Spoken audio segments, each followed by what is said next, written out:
Beranikah kerajaan kudeta adakan sidang parlimen khas? Majlis Presiden Pakatan Harapan yang bermesyuarat kemarin secara dalam talian membincangkan pertemuan Presiden Keadilan Datuk Seri Anwar Ibrahim bersama Tan Sri Muhyiddin Yassin. Dalam satu kenyataan, Majlis Presiden menjelaskan telah dimaklumkan bahawa Presiden Keadilan itu telah membincangkan penularan wabak COVID-19 dan keperluan mengadakan sidang parlimen khas. Tujuan pertemuan itu ialah untuk membincangkan langkah-langkah yang diambil termasuk belanjawan tambahan kerajaan dalam menangani penularan wabak ini.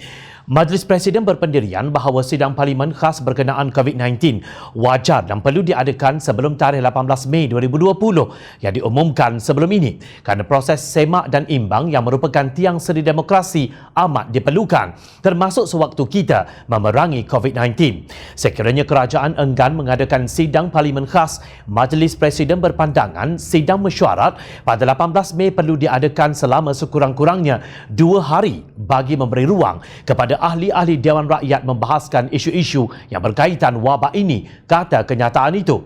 Seterusnya, Majlis Presiden berpandangan bahawa Jawatan Kuasa Peraturan Mesyuarat Parlimen perlu bertemu segera untuk membincangkan langkah-langkah yang wajar diambil bagi menyesuaikan peraturan-peraturan mesyuarat dengan nasihat dan arahan Kementerian Kesihatan dalam menjaga keselamatan ahli-ahli mesyuarat serta para petugas di Parlimen. Dan dalam isu COVID pun saya kaitkan juga dengan ulangi keperluan untuk mengadakan mesyuarat khas Parlimen.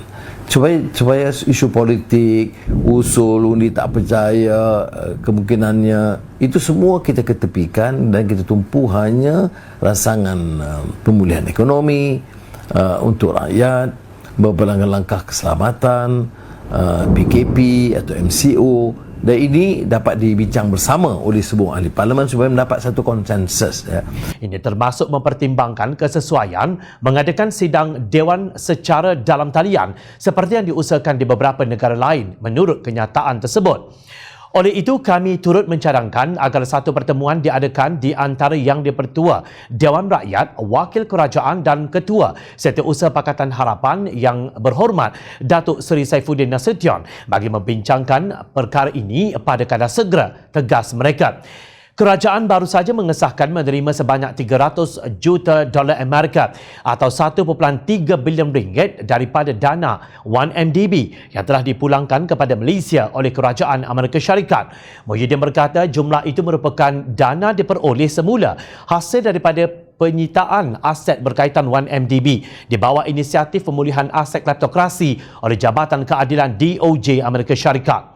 Beliau menjelaskan pemulangan 300 juta dolar itu bermakna dana 1MDB yang telah dikembalikan kepada Malaysia sama ada dalam proses bentuk hasil proses penjualan ataupun aset secara keseluruhannya kini berjumlah 620 juta dolar bersamaan 2.38 bilion ringgit.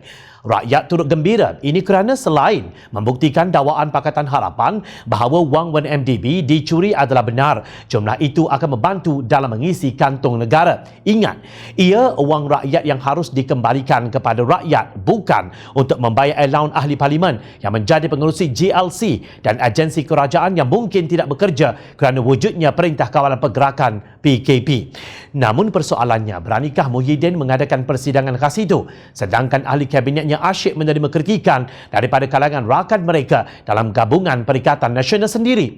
Umum mengetahui pemimpin UMNO hampir setiap hari membangkitkan rasa tidak puas hati dan meluahkan kritikan terbuka terhadap prestasi Menteri-Menteri Perikatan Nasional khususnya daripada Bersatu. Persidangan Parlimen akan menguji adakah Muhyiddin benar-benar mendapat sokongan majoriti ahli Parlimen iaitu sekurang-kurangnya 112.